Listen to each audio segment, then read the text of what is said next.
유대인의 유월절이 가까운지라 예수께서 예루살렘으로 올라가셨더니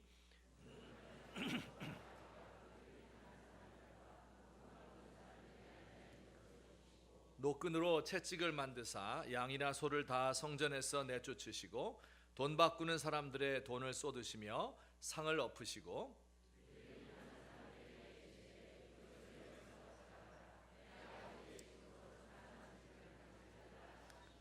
제자들이 성경 말씀에 주의 전을 사모하는 열심이 나를 삼키리라 한 것을 기억하더라.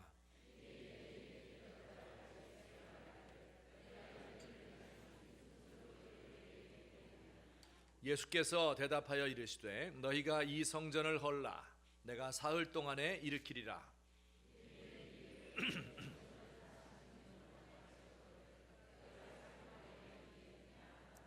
그러나 예수는 성전된 자기 육체를 가리켜 말씀하신 것이라.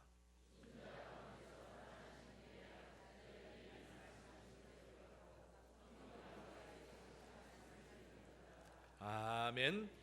예수님께서 지금 이 땅에 사람의 몸으로 다시 오신다면 어디부터 들르실 것 같습니까? 가실 때가 여러 군데 있으시겠지만 아마 교회가 그 첫 번째 목록 가운데 하나가 아닐까 생각합니다.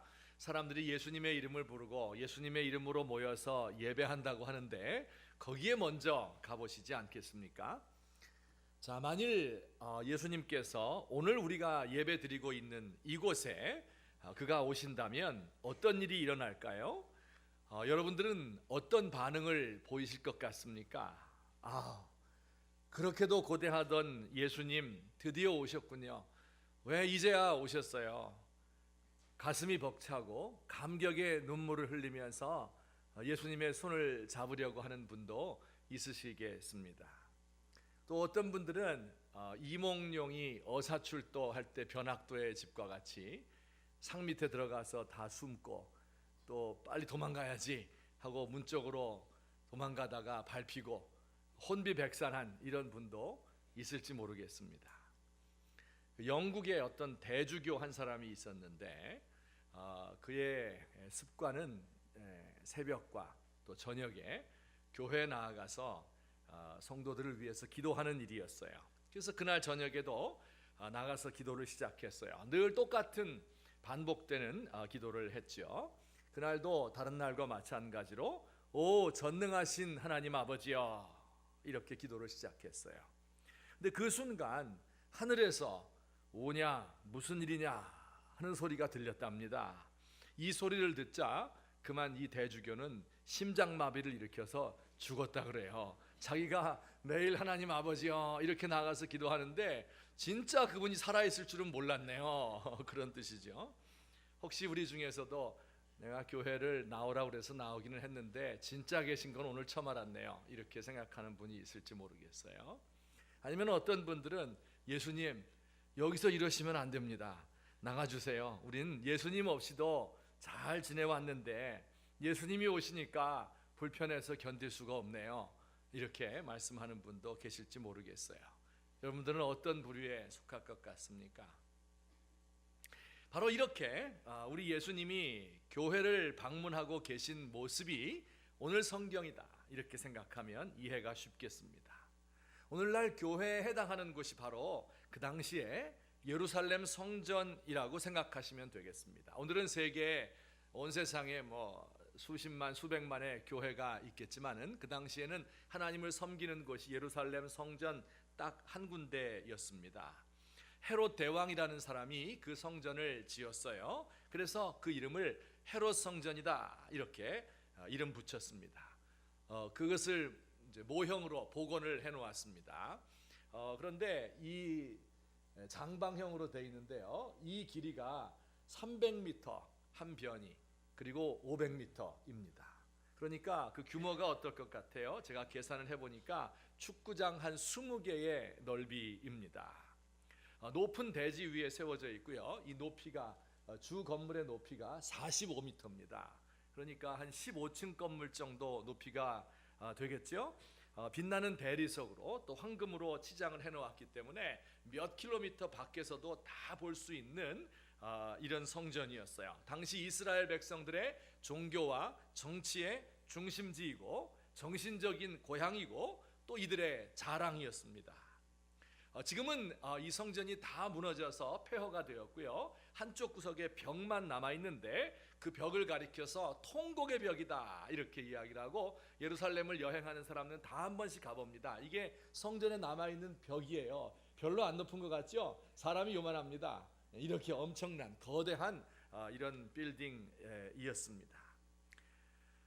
하나님께 예배하러 모이는 곳 이 성전이죠. 특별히 유월절, 이스라엘의 해방절이기도 하고 모든 민족들이 함께, 모든 이스라엘 백성들이 함께 모이는 그런 절기였었는데요. 이때는 한 기록에 따르면 200만 명이 모였다고 합니다.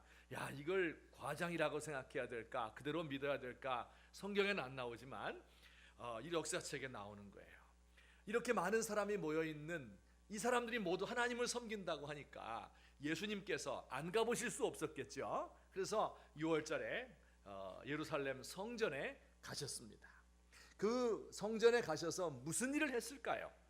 거기서 무슨 일들이 일어났을까요? 하는 것이 오늘의 설교의 내용입니다.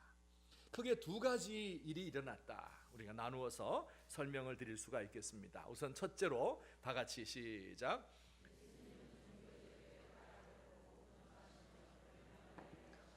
그 예루살렘 성전을 중심으로 한 그 종교 제도의 타락상을 보고 예수님은 분노하셨습니다. 그리고 멸망을 예고하셨어요. 제가 이 설명을 좀 자세하게 드리겠는데 드리기 전에 음악을 우리 한 곡 들었으면 좋겠습니다. 이 음악은요, 핸델의 메시아라고 하는 음악인데 그 중에 7번 합창곡, 제목은 정결케 하리라 라는 제목입니다. 우리 한번 들어보시겠습니다.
영어로다가 해서 무슨 뜻이냐면 그 가사의 내용은 저 가사의 반복이에요. 메시아가 성전에 임하셔서 레위 자손을 정결케 할 것이다. 그들이 의로운 제물을 여호와께 바칠 것이다 하는 내용을 반복해서 노래하고 있습니다. 어떻게 이렇게 사람이 아름다운 노래를 만들 수 있을까? 또 어떻게 이렇게 부를 수 있을까? 우리 시온 성가대 보다는 조금 못하지만 제가 사람들은 이 메시아 가운데서 할렐루야 코러스가 제일 좋다 그렇게들 이야기하는데 저는 이 7번 합창곡 정결케 하리다 이것을 가장 좋아합니다. 우리 어느 땐가는 시온 성가대에서 꼭 이 찬송을 한번 들려주셨으면 좋겠습니다. 그 내용은 이런 거예요. 구약 성경 말라기라는 성경이 있죠. 구약의 맨 마지막 책입니다. 말라기라는 성경에서 혹은 또 학개라는 성경에서 우리가 잘 안 읽는 성경들인데 메시아의 시대를 예언했어요. 메시아가 오시면 어디에 가겠다고요? 성전에 가실 것이다 예언했어요. 그리고 성전에 가보니까 그곳에 모든 불순한 것들, 더러운 것들이 가득한 거예요. 그래서 그 성전을 깨끗하게 만드실 것이다. 그 중에 성전에서 예배하는 사람들 대표자, 오늘날로 말하면 목사와 같은 사람이죠. 제사장들, 레위 사람들, 그런 사람들도 악을 행하고 있는 거예요.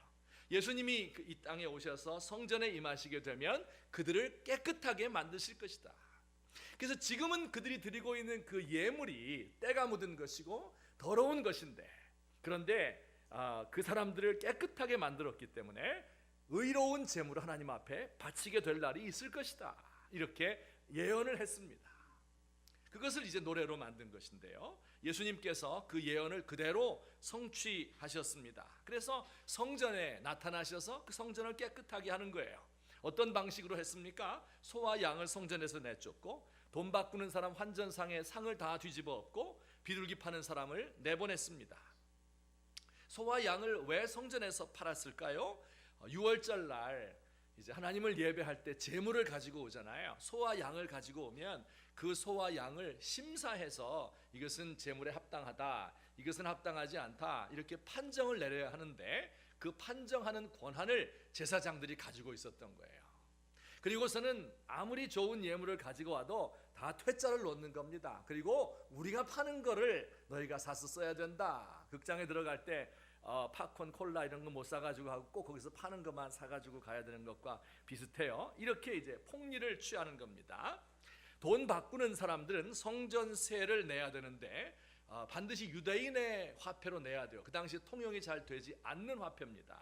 로마 시대였기 때문에 로마의 화폐밖에 통용되지 않았는데 그 로마의 화폐에는 로마의 황제의 모습이 새겨져 있는 거예요. 이 성전에서 사람을 높일 수 없다. 하나님만 높여야 되는데, 그래서 그 헌금 하나님이 받지 않는다 해서 유대인의 화폐를 가지고 이제 환전을 해서 내야 됐는데 역시 이때도 또 폭리를 취했습니다. 그러니 가난한 백성들을 쥐어짜서 자신들의 자리를 유지하는데 제사장들이 앞장선 거예요. 이것을 위해서 성경을 이용하고 그 당시에 종교 법을 이용한 겁니다. 자기 자신의 이익을 추구하기 위해서 하나님의 이름을 이용한 것이고 하나님의 집을 모독한 행위이죠. 그래서 우리 예수님께서 이들을 향해서 강하게 말씀했습니다. 16절 말씀에 우리 다 같이 봅니다. 시작. 내 아버지의 집으로 장사하는 집을 만들지 말라. 장사하는 것 그 자체가 잘못된 것은 아니죠. 예수님이 장사하는 것을 천하다고 말씀한 적이 없습니다. 장사하는 상인이 없으면 쌀 사러 가면 맨날 농촌에 가야 되고 볼펜 한자로 살려면 공장 가야 되잖아요. 상인은 이 세상에서 꼭 필요한 직업임에 틀림이 없는데 하나님 아버지의 집을 장사하는 것으로 만들지 말라는 거예요. 하나님 아버지의 이름을 걸어놓고 장사하지 말라는 거예요. 이 말은 오늘날 21세기를 살아가는 우리들 현대 사회를 예수님께서 내다 보신 것이 아닌가 생각이 들 정도로 지금까지도 그대로 우리에게 적용시킬 수 있는 말씀입니다. 상인들이 장사하는 것은 참 좋은 일이지만 모든 사람들이 다 상인이 되면 안 돼요. 우리 사회를 가리켜서 기업 사회다 이렇게 부르기 시작했어요. 콜포레이션 소사이어티다. 기업 사회다. 비즈니스가 중요한 거죠. 그런데 너무 중요하게 되다 보니까 모든 윤리와 가치와 이런 것들을 다 비즈니스가 먹어버린 거예요. 그리고 그 정신을 우리 마음속에 내면화 시켜버린 거예요. 정치가의 목적은, 정치하는 이유는 정의를 세우고 국민을 바로잡기 위한 것이잖아요. 애국심을 가지고 그 정치에 임해야 되잖아요. 그런데 최종 목표가 돈이에요. 정상배라고 이야기합니다. 돈을 못 버는 가장들은 집에서도 무시를 당하거나 이혼당하기 십상이고, 교육자들도 돈을 최고의 가치로 생각을 하고, 가정에서도 그렇게 되는 것 같아요. 얼마 전에 이제 한국에서 유행했던 책이 있는데, 부자 아빠, 가난한 아빠라는 책입니다. 돈에 대한 개념을 좀 가져라, 재테크는 이렇게 해야 된다 하는 것을 알려주는 자기계발서인데요. 그 책이 얼마만큼 팔렸는가 보니까 310만 부가 팔렸습니다. 우리나라 인구가 얼마인데 그 310만 부가 팔렸어요. 아마 여러분 가정에도 한 권씩 꽂혀 있지 않을까 생각이 됩니다. 그 제목이 재미있죠. 부자 아빠, 가난한 아빠. 가난한 아빠가 되지 마라. 애들에게 찌질한 아빠가 되지 마라. 그런 뜻이에요. 그래서 그 책 좀 읽고 부자 좀 되셨습니까? 아마 그 책을 출판한 출판사는 부자가 됐을 것 같아요. 310만 부 팔렸으니까. 또 비슷한 시기에 이런 책도 있었어요. 12살에 부자가 된 키라라는 독일 사람이 쓴 책인데요. 동화책이기도 하고 만화로도 나왔어요. 이 책은 무려 110만 부가 팔렸습니다. 가난한 아빠는 아빠 노릇하기도 어렵고, 아이들도 12살 되면 별을 노래하고 꽃을 보고 이렇게 하는 것이 아니라 경제관념부터 배워야 된다 하는 것이 이 이야기의 골자인 것입니다. 이런 유명한 말이 있어요. 오늘날 비즈니스는 종교를 닮으려 하고 종교는 비즈니스를 닮으려 한다. 무슨 뜻입니까? 가만히 보면 비즈니스가, 기업이 하나의 종교처럼 되었어요. 그래서 대기업에 취업하면 보통 한 달 이상 신입사원 연수교육 받잖아요. 그러면 거기서 뭐해요? 이 기업의 핵심 가치가 뭐다, 창립 정신이 뭐다, CEO의 경영 철학이 뭐다, 이런 것을 막 한 달 내내 학습하는 거예요. 열심히 해서 우리 회사의 최고가 되라 하는 이런 자기 다짐으로 끝을 맺습니다. 우리 회사에서 나오는 상품에 대한 신념을 가져야 된다. 아침, 점심, 저녁 다 집에서 안 먹고 학교에서 먹고 마치 종교적인 충성을 바치는 것처럼 회사에 충성을 다해야 된다. 점점 종교 집단처럼 돼요. 반면에 종교는 점점 비즈니스를 닮아가고 있습니다. 교회라고 하는 것은 사람이 중요하죠. 사람의 뭐가 중요해요? 마음이 중요해요. 우리의 영혼이 중요한 법인데, 비즈니스에서는 사람을 뭘로 생각해요? 고객으로 생각하잖아요. 아마 교회도 점점 그렇게 되어가는 것이 아닌가. 교회를 섬기는 목사는 돈을 받고 설교를 하는 전문인이 아닙니다. 그런데 사꾼으로 점점 전락을 하고 있습니다. 교회 안에서 돈이 없으면, 돈이 아니면 뭐가 돌아가지 않는 것 같아요. 교회가 서로 의견이 나누어지고 서로 다투는 것 있을 수 있습니다. 사람들이 많이 있기 때문에 서로 다투어지기도 하고 싸우기도 하는 것 어쩌면 자연스러운 일입니다. 그런데 그 다툼의 맨 마지막은 이것을 법정으로 가지고 가죠. 왜 법정으로 가지고 갈까요? 누구 잘했다 잘못했다 판단받기 위해서? 아닙니다. 결국은 돈 때문에 그렇게 되는 것이죠. 이것이 지도자들만의 문제는 아닌 듯 싶습니다. 소위 소비자라고 할 수 있는 우리 예수 믿는 성도들도 비슷한 모습을 보여요. 이사를 오면 교회를 선택하죠. 이것을 가리켜서 철치 쇼핑이다, 쇼핑하는 것처럼 선택하는 거예요. 혹은 철치 헌팅이다, 사냥하는 것처럼 좋은 데 어디 없나. 근데 그 자체가 잘못된 건 아니에요. 좋은 교회 가야죠. 내 영혼을 맡겨야 되는데, 중요한 것은 어떤 기준을 가지고 택하느냐 하는 것이죠. 물건 살 때 갖는 기준을 똑같이 대하는 거예요. 자동차를 선택할 때 가격 대비 성능, 이걸 보지 않습니까? 가수 콘서트장을 선택할 때 좀 더 흥미롭게 나를 흥분시켜 줄 수 없나? 낯선 곳에서 식당을 선택할 때 사람 많이 있는 곳으로 가지 않습니까? 쇼핑몰을 선택할 때 주차 시설이 편리한 곳을 찾지 않아요? 여러분, 이렇게 상품을 구매하는 것과 같은 기준을 가지고 교회를 선택하는 이런 모습을 우리가 보게 됩니다. 정말 하나님을 사모하고 정말 그곳이 거룩한 곳인가?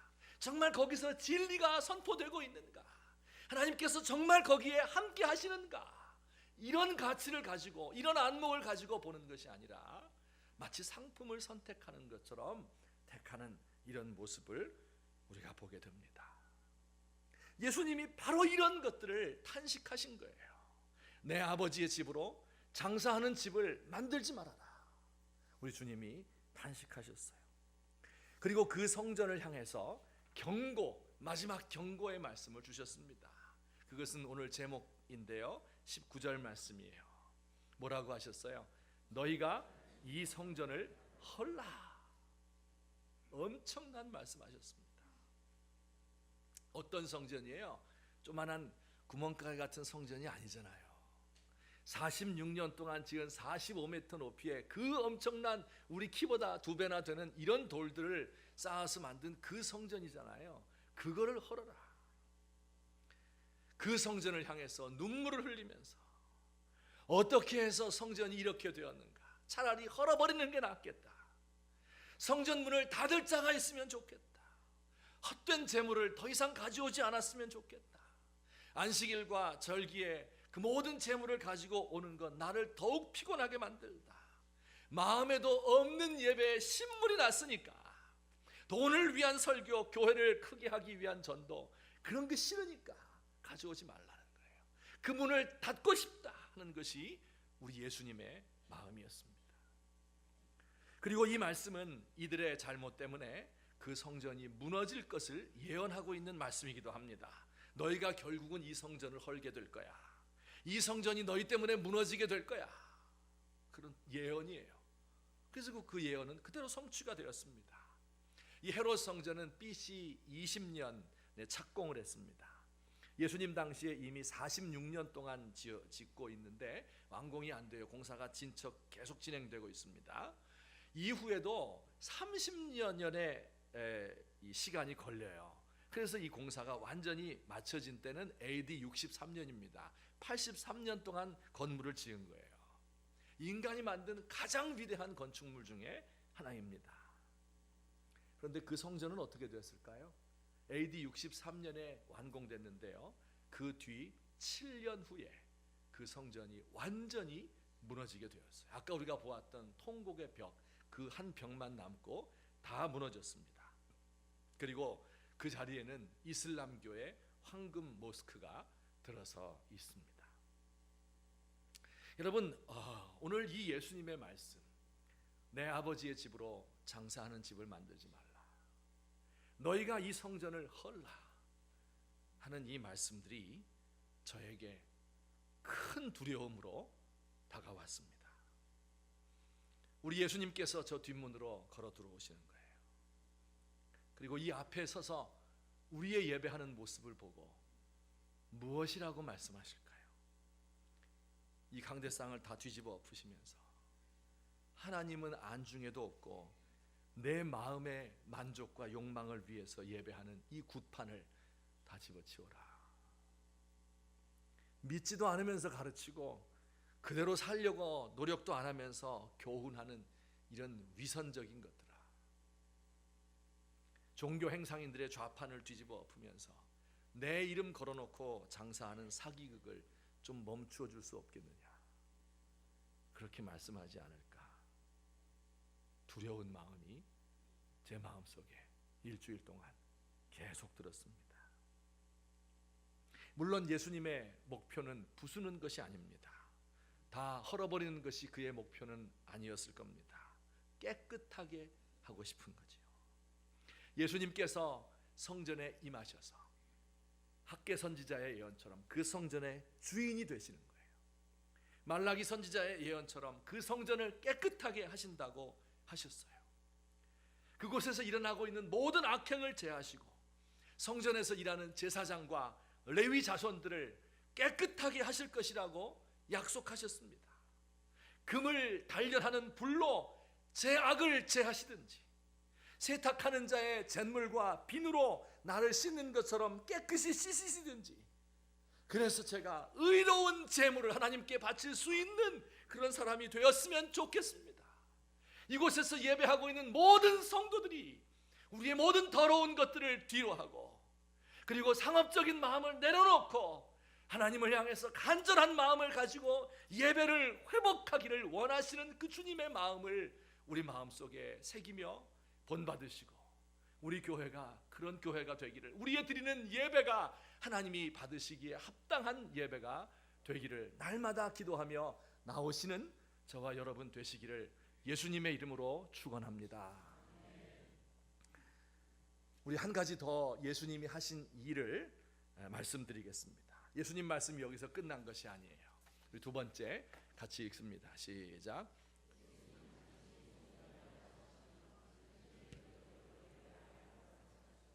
이게 이제 두 번째가 좀 더 어렵습니다. 예수님은 자기 자신이 성전이다 이렇게 말씀하며 당신을 인격적으로 예배할 것을 요구하셨습니다. 자, 이 성전을 헐어버렸으면 좋겠다. 결국은 너희들의 악행 때문에 헐리게 될 거야. 여기서 끝난 게 아니라 한 말씀이 더 있어요. 우리 같이 한번 볼까요? 19절 말씀 다 같이 시작.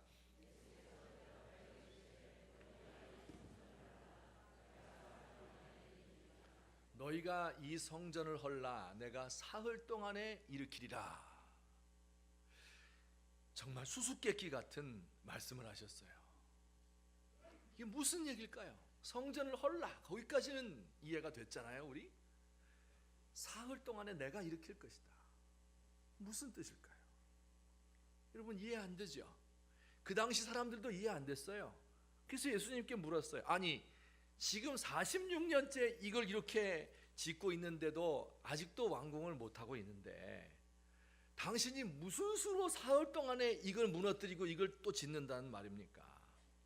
성전을 헐어버린다 이 말도 이거 성전 모독죄거든요. 이거 거의 매질당하고 죽어야 되는 죄인데 사흘 동안에 또 네가 일으키겠다. 이게 도대체 무슨 이야기인가? 그 당시 사람들도 너무나 궁금했어요. 이렇게 또 해설을 해줬어요. 친절하게 모를 것 같으니까 21절 말씀 다 같이 시작. 자기 육체가 성전이다. 내가 곧 성전이다. 이렇게 말씀하신 것이라고 친절하게 해설을 해주고 있는 거예요. 이건 또 무슨 뜻입니까? 사흘 만에 일으키겠다고 한 그 성전, 지금 지어져 있는 그 성전 있잖아요. 무너지고 일으키겠다 한 성전이 곧 나다. 이렇게 말씀한 거예요. 여러분 이걸 알려면요 도대체 성전이 뭔가 하는 걸 우선 알아야 돼요. 성전이 뭡니까? 왜 애초에 성전을 짓기 시작했을까요? 성전은 하나님을 만나기 위한 곳이잖아요. 그렇죠? 죄를 지은 인간이 죄 용서받기 위해서 하나님 앞에 나오고 하나님은 그의 예배를 받고 그에게 평화의 복을 선포했어요. 그래서 이 사람이 하나님을 만나고 돌아가는 거예요. 하늘과 땅을 서로 연결시켜 주는 거예요. 그래서 성전을 그렇게 높이 지은 거예요. 하늘과 땅을 연결시킨다. 그런 의미를 가지고 있어요. 그것을 위해서 제사가 있고 제사장이 있고 예배가 있고 제도가 있고 조직이 있고 건물이 있었던 거예요. 근데 예수님이 성전이란 말이 무슨 뜻입니까? 예수님이 십자가에 죽고 부활하시게 되면 그 예수님께서 하늘과 땅을 연결시키는 분이 된다. 그런 뜻입니다. 마치 하늘이 열리고 하나님의 천사가 예수님 위로 오르락내리락 하는 것처럼 예수님을 통해서 하늘의 모든 복이 이 땅에 내려오고 예수님을 통해서 인간의 모든 죄악들이 사해지게 될 것이다.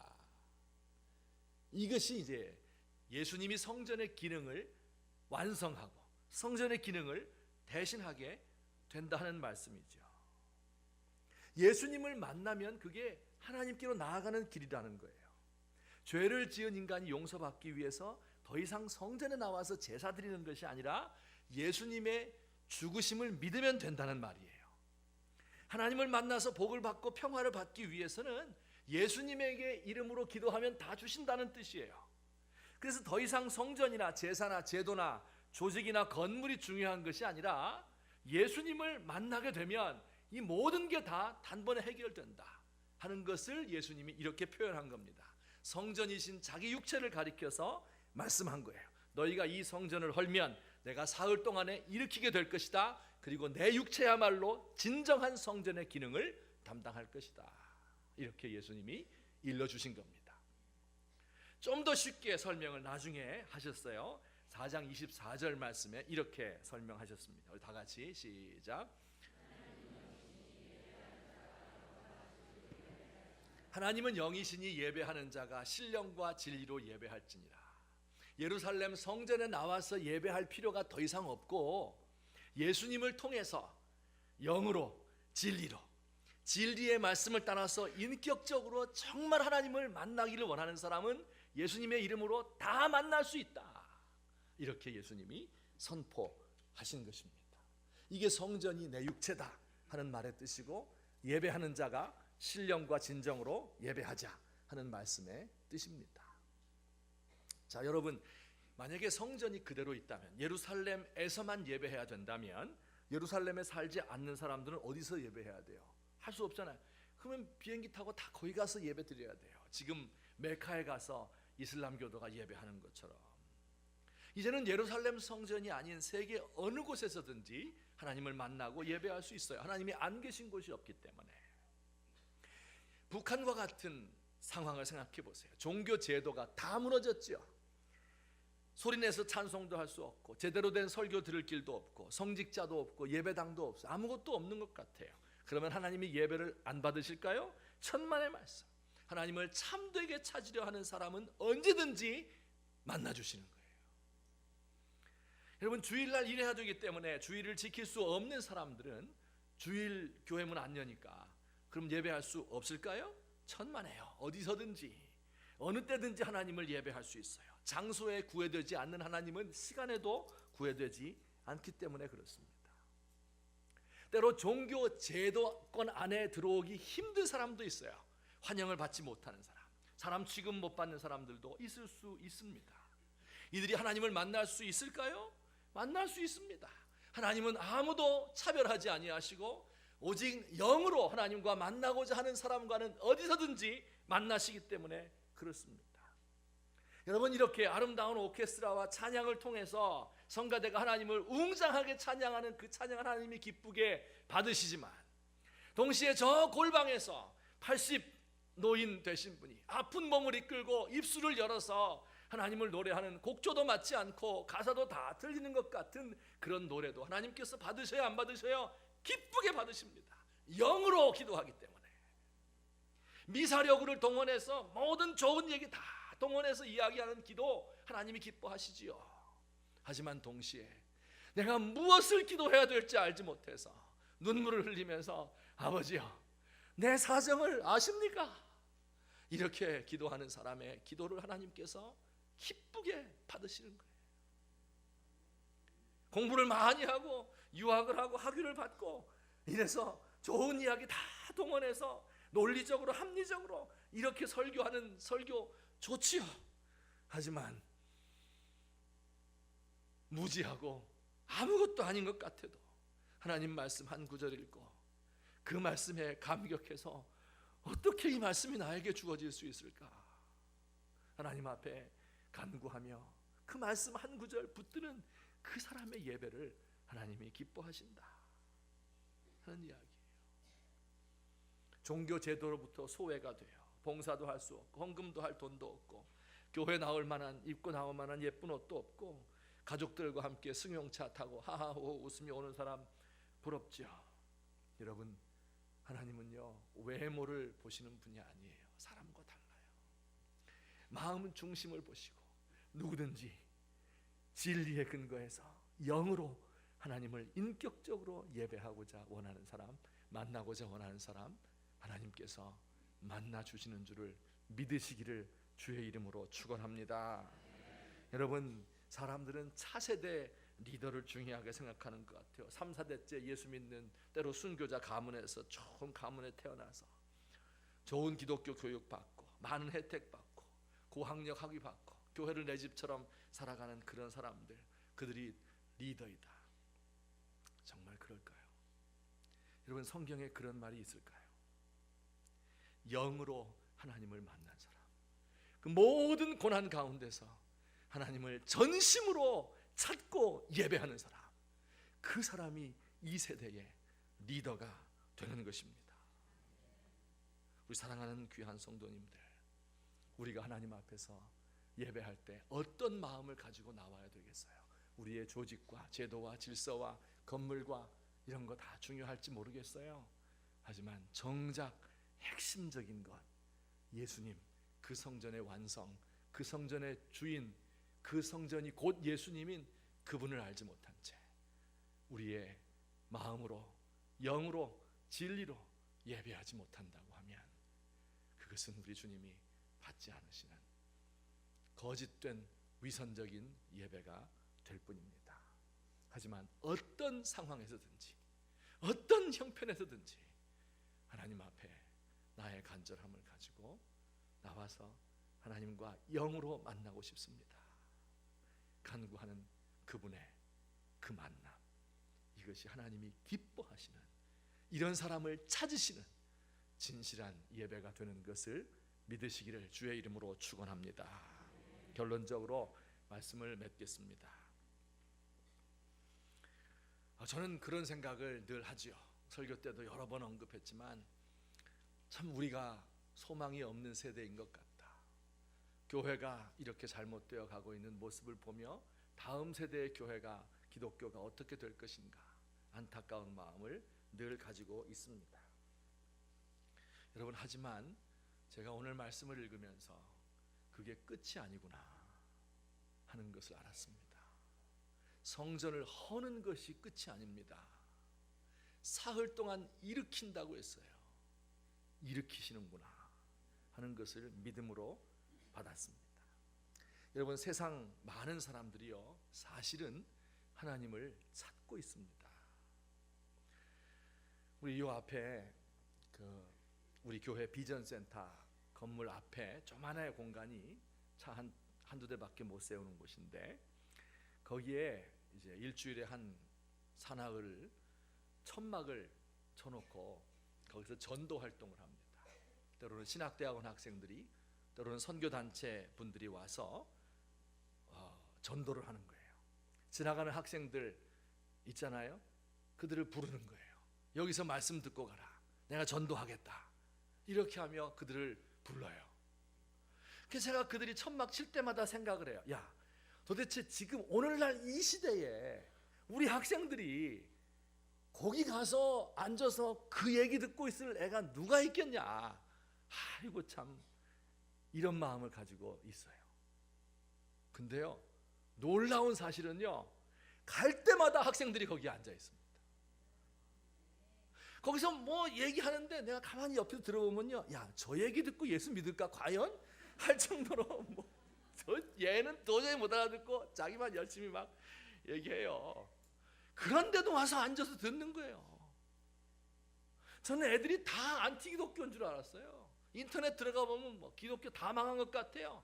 그러나 그 가운데요, 진짜 의지할 곳 없고 소망을 둘 수 없는, 그러나 그 영혼이 하나님을 사모하고 있잖아요. 하나님의 형상대로 지금 받았기 때문에 이런 사람들이 하나님을 사모하고 찾고 있구나. 제가 여러 가지 책들을 읽으면요, 안 믿는 사람 책 많이 있습니다. 그러면 그 가운데 하나님을 부인하기도 하고 예수 믿는 사람 아주 우습게 보는 사람들 많습니다. 그런데요, 그들이 한 50줄 들어가잖아요. 그러면 책의 내용이 바뀌어요. 내 인간 지식과 이성의 한계를 느끼는 거예요. 자신의 의지가 이렇게 절망적이구나 하는 것을 알게 되는 거예요. 자기가 수십 년 동안 학생들을 가르치고 세상을 위해서 무슨 말을 했지만 변화된 거 하나도 없구나 하는 것을 안타깝게 생각하며 인간의 한계를 느끼고, 이것은 이 세상을 구원할 때는 딴 데 있구나 하는 것을 다 느끼고 있습니다. 그런 지도자 가운데 하나가 돌아가셨지만 인도의 마하트마 간디라고 하는 사람이에요. 우리 이 사람이 이제 여러 가지 좋은 말 많이 남겼는데요, 그 중에 우리 기독교인들이 새겨들어야 할 말이 있습니다. 우리 한번 읽어봅시다. 시작.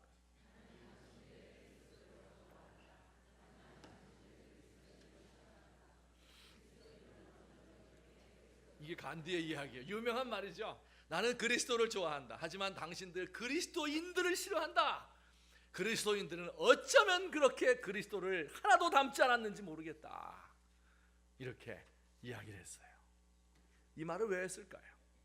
이 말은 주로 오늘날 기독교를 비판하고 종교 제도를 비난하는 말로 많이 인용이 됩니다. 근데 이 말을 한번 뒤집어 생각해 봅시다. 뒤집어요.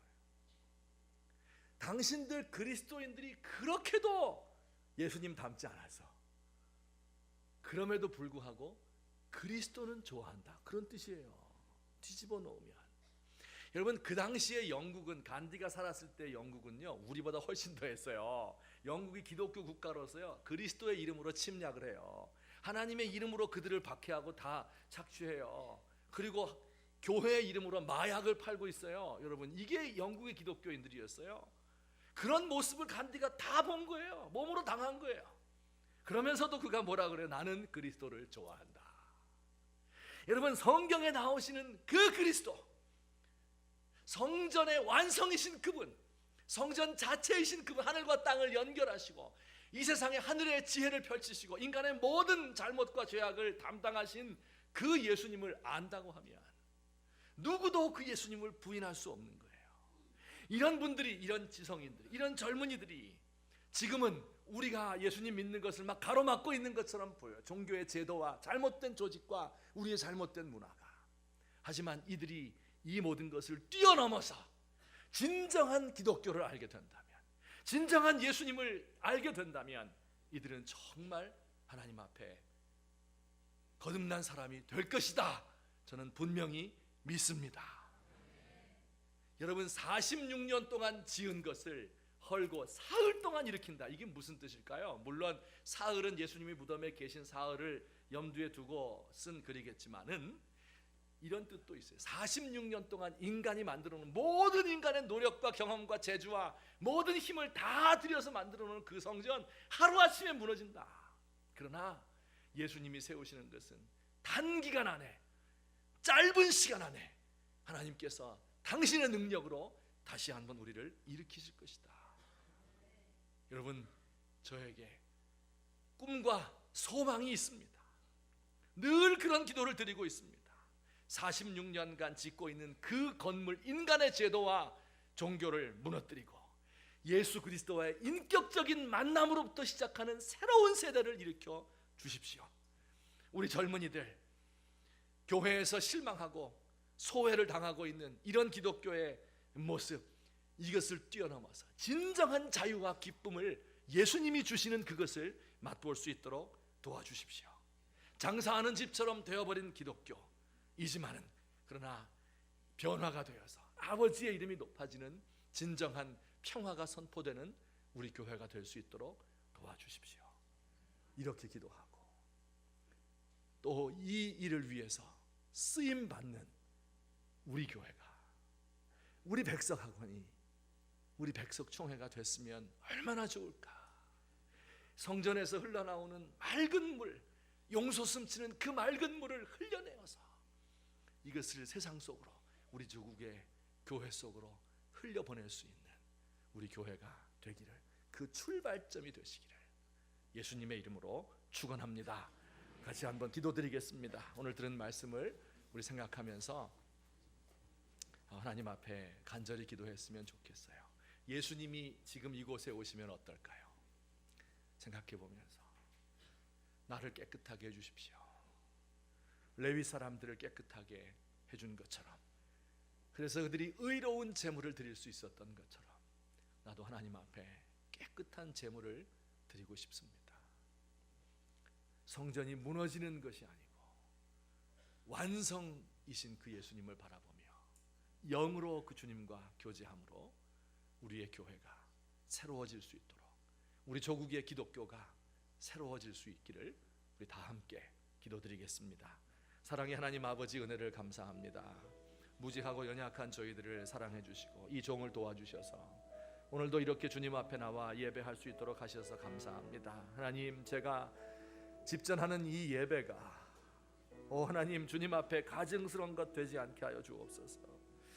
주님께서 우리 교회에 들어오셔서 강대상을 뒤엎으면서 이것을 다 가지고 나가라 외치지 않도록 하나님 도와주옵소서. 그가 성전에 임하셔서 레위 사람들을 깨끗하게 하되 은과 금을 연단하는 자처럼, 잿물을 가지고 사람들을 깨끗이 씻어주는 자처럼 그렇게 레위 사람들을 씻어주신다고 하였사오니, 의로운 제물을 주님 앞에 드릴 수 있도록 해주신다고 하셨사오니 아버지여, 그 은혜를 우리에게도 오늘 이 시간에도 허락해 주옵소서. 우리 드리는 이 모든 예배가 우리의 신령과 진리로, 진리의 말씀을 따라서 영으로 인격적으로 드리는 예배가 되게 하시고, 하나님께서 이 귀한 예배를 받으시고 우리의 삶에 우리를 만나주시고 하늘의 모든 평화를 전달하며 우리의 모든 죄악을 사하는 참된 주님을 만나는 예배가 될 수 있도록 하나님 우리를 사용하여 주시옵소서. 아버지여, 이 세대 가운데 우리 교회의 잘못된 모습 때문에 하나님 세상으로 향하고 하나님을 찾지 못하는 많은 사람들이 있습니다. 많은 지성인들이 있습니다. 많은 젊은이들이 있습니다. 주여 불쌍히 여기시고 우리 예수님께서 성전인 것을 알게 하시고 누구든지 영과 진리로 하나님을 예배하는 사람 나아갈 수 있는 이 비밀을 깨달아 알 수 있도록 도와주옵소서. 사랑의 하나님 아버지, 고맙습니다. 우리 주님께서 우리의 영혼을 깨끗하게 하시고 우리의 매주 드리는 이 예배가 인간을 만족시키는 것이 아니라 하나님을 영화롭게 하며 영과 진리로, 진리의 말씀 따라 우리의 영으로, 우리의 인격으로 하나님을 만날 수 있는 귀한 예배가 되게 하여 주옵소서. 아버지여, 참으로 우리의 모든 연약과 잘못으로 아버지의 집이 장사하는 집이 되어버렸사옵고 많은 사람들이 교회에 와서 실망을 느끼고 그리고 떠나가 버리는 작은 새와 같은 영혼들이 많습니다. 아버지여, 다음 세대에 손으로 지은 것을 무너뜨리고 손으로 짓지 아니한 다른 성전, 3일 만에 일으키는 그 성전, 예수님께서 친히 성전이 되신 그 예수님을 통하여서 영과 진리로 예배하는 세대를 이 땅 위에 일으켜 주시옵소서. 이를 위하여 우리 성도들과 우리 교회와 백석학원을 사용하여 주옵소서. 예수님의 이름으로 기도하옵나이다. 아멘. 우리 찬송을 부를 때 예수 피를 힘입어 주 앞에 나아갑니다 하는 찬양이 있죠. 우리 다 같이 함께 부르시겠습니다.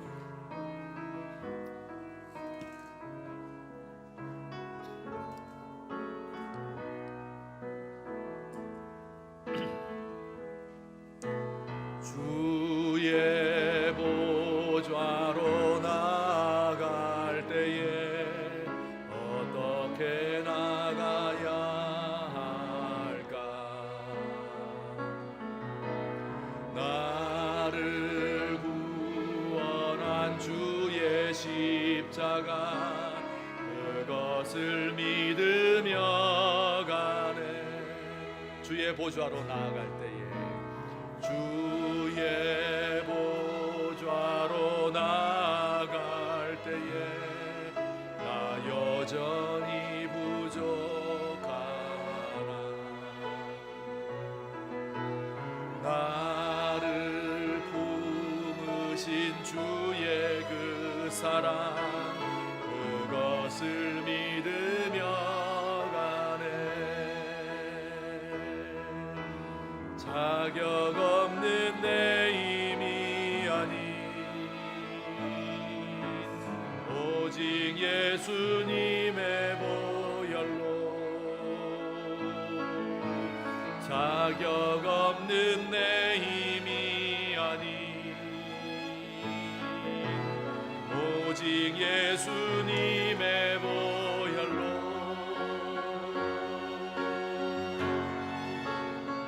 십자가의 보혈 완전하신 사랑 믿고 나갑니다. 십자가의 보혈 완전하신 사랑 힘입어 예배하. 우리 다 함께 일어나셔서 우리 다시 부르겠습니다. 주의 보좌로 나아갈 때에 어떻게 나가야 할까? 나를 구원한 주의 십자가, 그것을 믿으며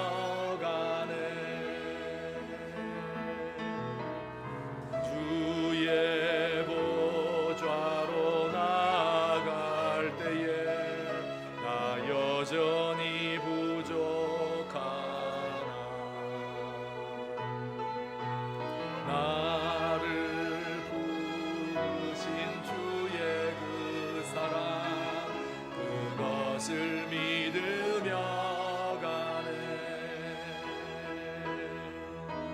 자격 없는 내 힘이 아니 오직 예수님의 보혈로 자격 없는 내 힘이 아니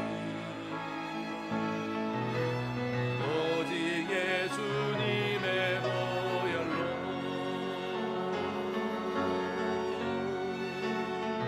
십자가의 보혈 완전하신 사랑 힘입어 나갑니다.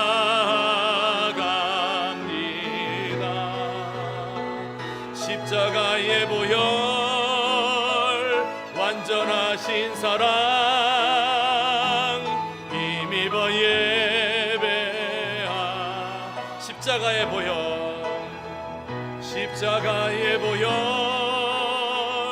완전하신 사랑 힘입어 나갑니다.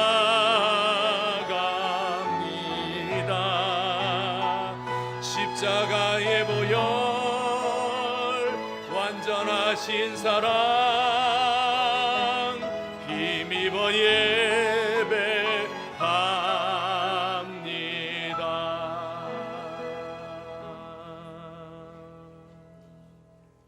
오늘 이 시간도 성전이신 주님 바라보며 신령과 진리로 하나님을 경배하는 주님의 사랑하는 백성들, 우리 주님께서 우리에게 평화를 허락하여 주옵소서. 오늘 주 앞에 드린 이 모든 예물이 우리 주님의 마음을 기쁘시게 하는 의로운 예물인 줄로 믿습니다. 하나님 드린 모든 손길 위에 하나님의 은혜와 복을 더하시고 그 손으로 하는 모든 수고가 헛되지 않도록 도와주옵소서. 물질을 쌓을 곳이 없도록 붙지 아니하나 보라 약속하신 그 약속을 우리에게 이루어 주시고 우리가 이웃들을 나누어 주고 하나님께 바치고 온 가족들이 풍성하게 사용할 수 있는 물질을 우리에게 허락하여 주옵소서. 하나님, 고통 가운데 있는 우리의 성도들, 육신의 질병 가운데 있습니까? 고칠 수 없는 그런 질병으로 인하여서 하나님 앞에 하염없이 눈물만 흘리며 마음의 낙심 가운데 있습니까? 만병의 의사가 되신 주님께서 찾아가시고 그 육신과 마음의 모든 질병을 주여 나사렛 예수의 이름으로 고쳐주시옵기를 간절히 바라옵고 소망합니다. 아버지여, 우리의 인간관계가 때로 파괴가 되어서 혹은 자녀들 문제 때문에 혹은 또 직장과 사업의 문제로 인하여서 사람으로서 어찌할 수가 없기 때문에 하나님의 도우심을 구하며 하나님 앞에 나온 사랑하는 주의 백성들, 우리 기도가 주님 앞에 향불처럼 올라갈 수 있도록 하시고 예수님의 이름으로 드리는 그 모든 기도가 주 안에서 응답되는 복을 우리에게 허락하여 주옵소서. 하나님, 주께서 우리 백석 총회를 허락하시고 백석 학원을 주셨사오니 하나님, 우리 학생들이 예수 믿고 구원되고 변화받게 하시고 여기서 배출되는 우리의 학생들, 신학생들을 통하여서 우리 조국의 교회에 새로운 물결이 흘러 넘칠 수 있도록 우리 주님 사용하여 주시옵소서. 이제는 우리 주 예수 그리스도의 은혜와 하나님 아버지의 사랑과 성령님의 교통하심이 오늘 주 앞에 나와 영과 진리로 하나님을 예배하며 주의 말씀 듣고 결심하고 기도하며 돌아가는 주의 사랑하는 백성들 머리 위에 이제부터 영원토록 함께 계실지어다. 아멘.